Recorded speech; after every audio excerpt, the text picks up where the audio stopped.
വിവാഹപ്പൊരുത്തത്തിൽ ഗണപ്പൊരുത്തം വളരെ പ്രാധാന്യത്തോടെയാണ് കാണേണ്ടത്.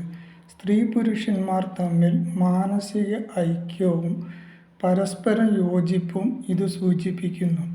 ഐശ്വര്യപൂർണവും സംതൃപ്തവുമായ ജീവിതത്തിന് ഉത്തമ ഗണപ്പൊരുത്തം സഹായിക്കുന്നു.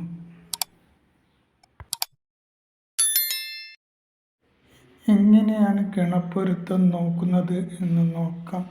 27 നക്ഷത്രങ്ങളെ 3 ഗണങ്ങളായിട്ടാണ് തിരിച്ചിരിക്കുന്നത്.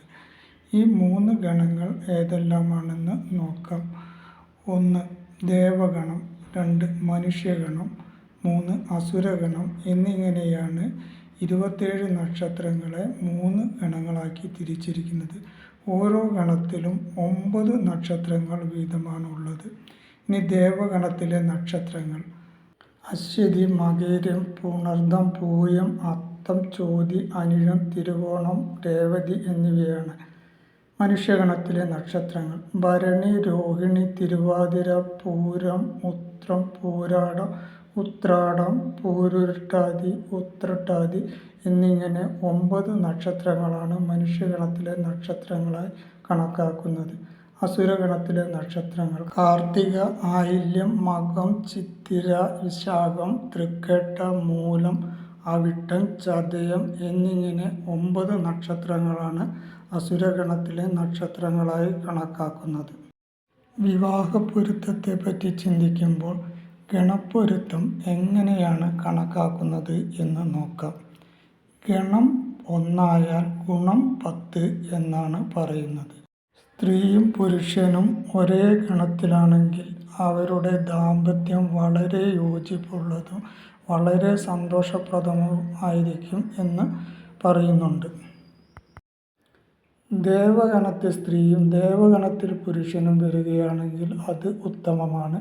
മനുഷ്യഗണത്തിൽ സ്ത്രീയും മനുഷ്യഗണത്തിൽ പുരുഷനും വരികയാണെങ്കിൽ അതും ഉത്തമമാണ്.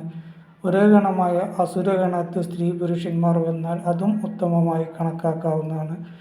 മനുഷ്യഗണത്തിൽ സ്ത്രീയും ദേവഗണത്തിൽ പുരുഷനും വരികയാണെങ്കിൽ അതും ഉത്തമമായി കാണാവുന്നതാണ്.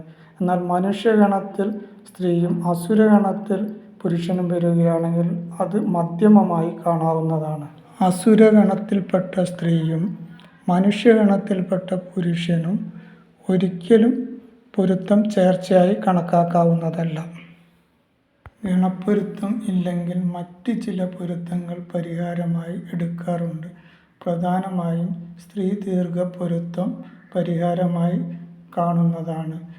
നല്ല ജ്യോതിഷ ആചാര്യനെ സമീപിക്കുമ്പോൾ അവർ ഇത്തരം പൊരുത്തങ്ങൾ കണക്കാക്കാറുണ്ട്.